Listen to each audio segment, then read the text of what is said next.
સતરામે બાપુ, જય ભોજલરામ બાપા, અહીં ઉપસ્થિત મારા ગામના તમામ વડીલો, મહેમાનો, મિત્રો અને મારા પ્રિય પરિવારજનો, સૌને આ સારથી વિશ્વાસના જય શ્રી કૃષ્ણ. આજના આ સુંદર સ્નેહ મિલના કાર્યક્રમમાં આપ સૌ સામે થોડા શબ્દો રજૂ કરવાની તક મળી એ મારા માટે ગૌરવની વાત છે.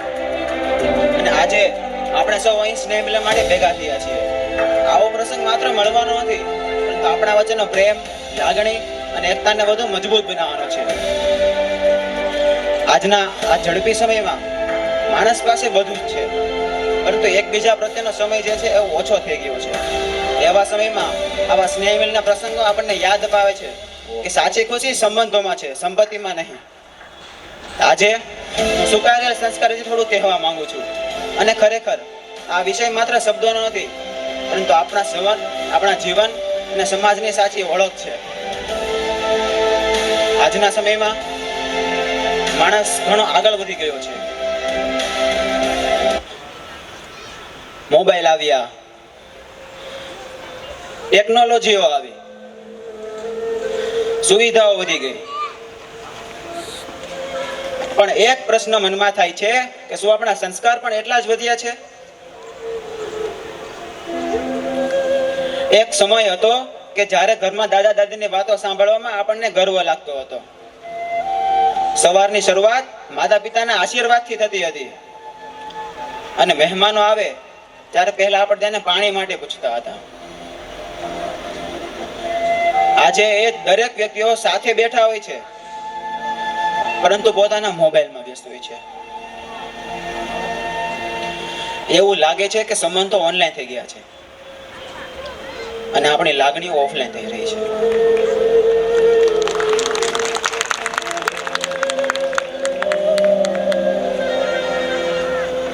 માત્ર સુવિધાઓ આપવાથી બધું પૂરું નથી થતું, પરંતુ સુવિધાઓ સાથે બાળકોને સારા સંસ્કાર, સાચી સમજ અને યોગ્ય માર્ગદર્શન આપવું એ પણ એટલું જ જરૂરી છે.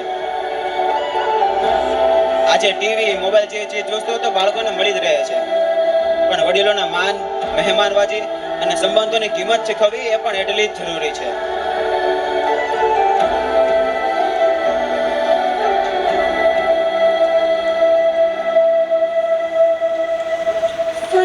આજે પૈસા કમાવાની દોડમાં આપણે એટલા વ્યસ્ત થઈ ગયા છીએ કે ઘણા ઘરોમાં સાથે બેસીને ભોજન કરવાની પરંપરા પણ ભૂલાઈ ગઈ છે.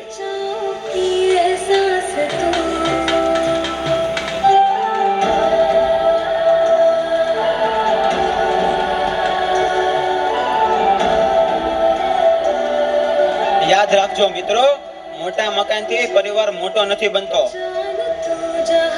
પણ મોટા દિલથી પરિવાર જોડાયેલો જરૂર રહે છે.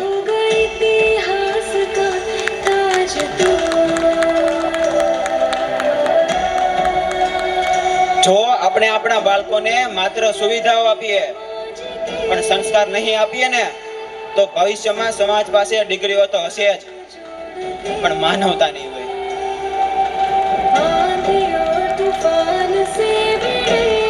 મિત્રો, સંસ્કાર માત્ર પુસ્તકોમાં લખાયેલા શબ્દો નથી.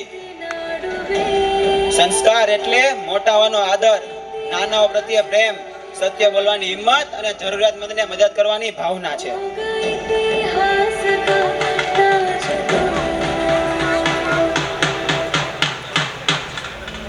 આજની પેઢી ખરાબ નથી, પરંતુ તેમને સમય અને સાચી દિશા આપવાની જરૂર છે. બાળકો મોબાઈલમાંથી નથી શીખતા, પરંતુ પોતાના માતા પિતાના વર્તનોમાંથી શીખે છે.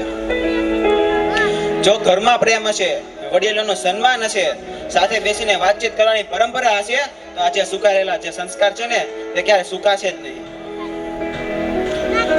મિત્રો, આ સ્નેહ મિલનમાંથી આપણે એક સંકલ્પ લઈએ.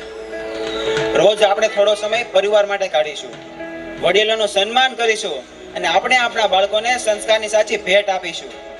કારણ કે સંસ્કાર એ એવી સંપત્તિ છે જેને ક્યારેય ચોરી નથી શકાતી અને તે ક્યારેય ખૂટતી પણ નથી. જો સંસ્કારને આપણે સાચી રીતે સમજીએ તો તે આપણા જીવનને સુંદર બનાવી શકે છે, પણ જો ખોટી રીતે સમજીએ તો તે આપણા વચ્ચે મતભેદ અને અંતર વધારી શકે છે. અંતમાં હું એટલું જ કહેવા માંગુ છું કે આ વૃક્ષ ભલે મોટું થઈ જાય, પણ મૂળ ક્યારે ભૂલતું નથી. વૃક્ષ ભલે મોટું થઈ જાય પણ મૂળ ક્યારે ભૂલતો નથી. એમ જ માણસ કેટલો પણ આગળ વધી જાય પણ એના સંસ્કાર વગર ક્યારે પૂર્ણ થતો નથી. માણસ કેટલો પણ આગળ વધી જાય પણ એના સંસ્કાર વગર ક્યારે પૂર્ણ થતો નથી. Thank you so much. હું સારથી વિશાલ આપ સૌને આ સ્નેહ મિલનને પધારવા માટે અને આ સ્નેહ મિલનને ખૂબ ખૂબ સફળ બનાવવા માટે આપ સૌનો ખૂબ ખૂબ આભાર માનું છું. આપનો સ્નેહ આવો જ રહે તે પ્રાર્થના સાથે જય શ્રી કૃષ્ણ. સતરામી બાપુ, જય ભોજરામ બાપુ.